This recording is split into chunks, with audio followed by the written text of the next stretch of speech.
In 2018, a quiet corner of northern India yielded something that shouldn't have existed. Archaeologists opened a burial mound expecting pottery, human remains, maybe symbolic items at best. Instead, they uncovered 3 war vehicles, elite warriors, and copper weapons crafted with a precision that rivaled contemporary Bronze Age powers. And then came the shock.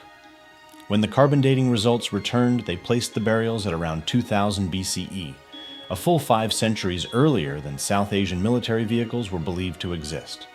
It wasn't a minor correction to a timeline, it was a foundational shift. For decades, scholars had believed that organized warfare using wheeled vehicles reached South Asia.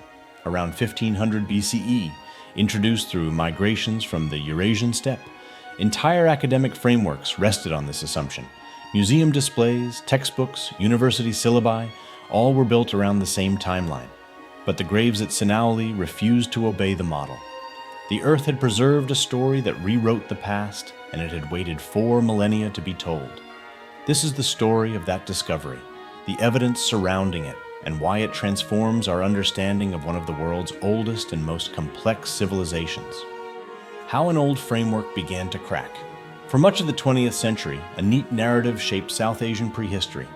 Wheeled vehicles and horse-related warfare, so the theory went, entered the subcontinent around 1500 BCE with steppe-descended groups who migrated through Central Asia. This narrative wasn't invented out of thin air. It rested on linguistic data, archaeological parallels, and findings from the Near East and the Eurasian steppe. The pattern seemed clear, the timeline seemed solid, and for years it went unquestioned. But archaeology has a habit of humbling certainty. Sinauli delivered 3 vehicles, sophisticated copper-plated wheels, double-edged swords, and metalwork so advanced that even seasoned experts had trouble reconciling it with the accepted chronology.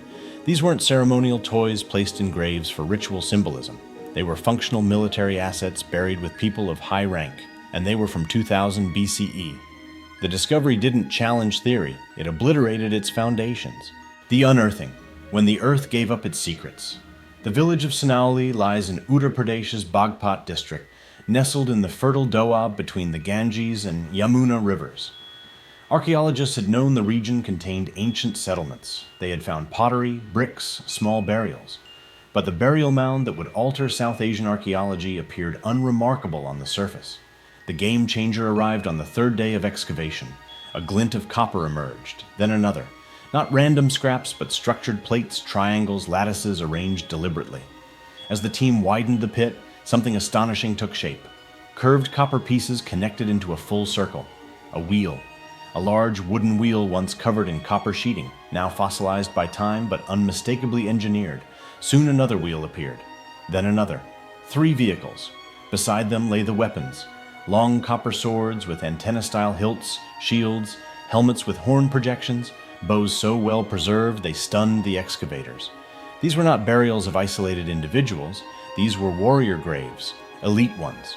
And within this martial setting lay something that surprised even the veterans of the dig, the burial of a woman around 35 years old, interred with the same weapons, ornaments, and symbols of status as her male counterparts. She was a warrior too, honored and respected. Dr. Sanjay Manjul, leading the excavation, immediately sent organic samples for radiocarbon testing. If the dates proved earlier than 1500 BCE, the implications would ripple across archaeology, linguistics, genetics, entire disciplines. They did not just ripple, they thundered. 6 years of verification. Science takes its time. Dating ancient South Asian remains is notoriously challenging. Heat, humidity, monsoons, and soil chemistry erase organic materials quickly. But Sinauli had unusually fortunate preservation, enough to send multiple wood and organic samples to laboratories within India and abroad. But science does not leap, it steps. Months passed, then years. Experts debated cautiously, as they should. Are these ceremonial carts not war vehicles? Could the burials belong to a later period? Do we need more samples? This wasn't denial, it was scientific discipline.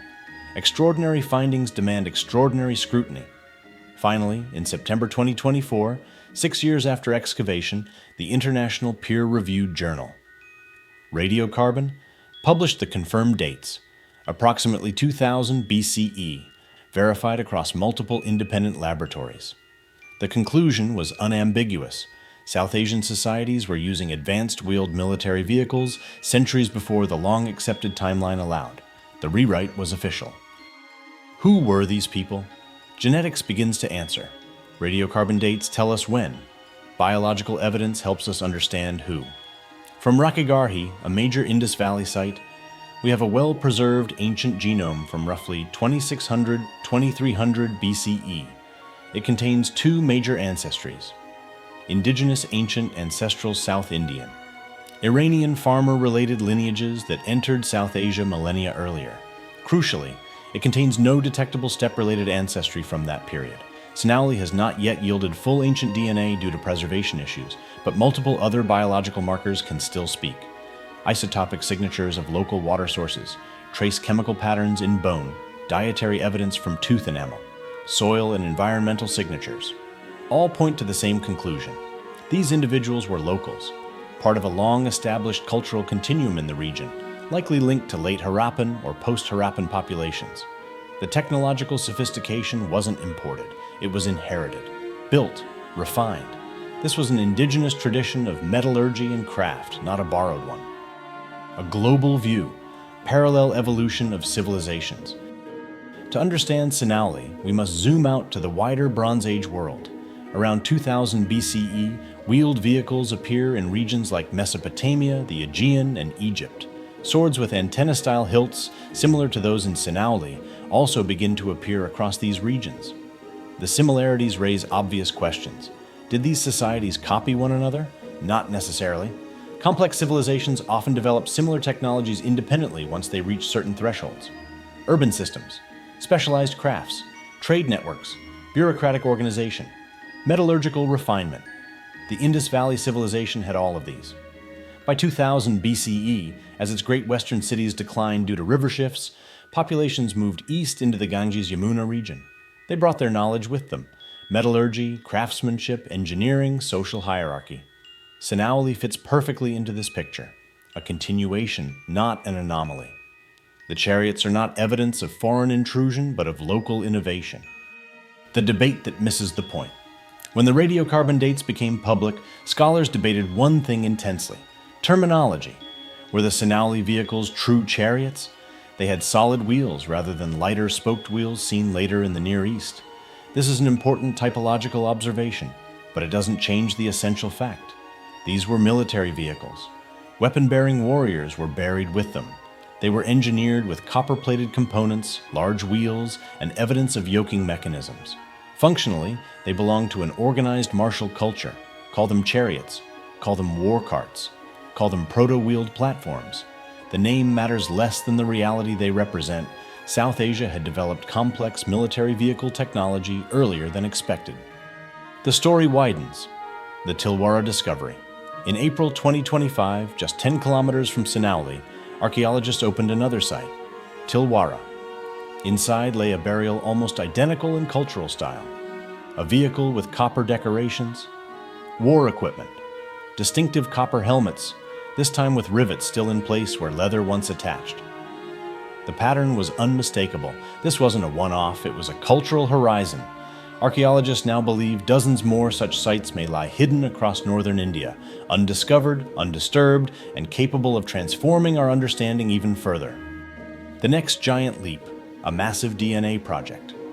In October 2024, India initiated one of the world's largest ancient DNA projects. Hundreds of samples from Indus Valley, late Harappan, and early Ganges Valley sites were sent to multiple international labs. Its goal is simple, but monumental: to build the most detailed genetic timeline of South Asia ever constructed, tracking population movement, continuity, mixing, and cultural evolution over 5,000 years. When the results are released in late 2025, they will reshape the narrative once again, and Sinauli will stand at the center of that interpretation. What the evidence now tells us, clear and undeniable. Sinauli doesn't just add a footnote to history, it redefines it. The evidence shows: 1. By 2000 BCE, South Asian cultures were using advanced wheeled vehicles. 2. The individuals buried with these vehicles were local populations, not newcomers. 3.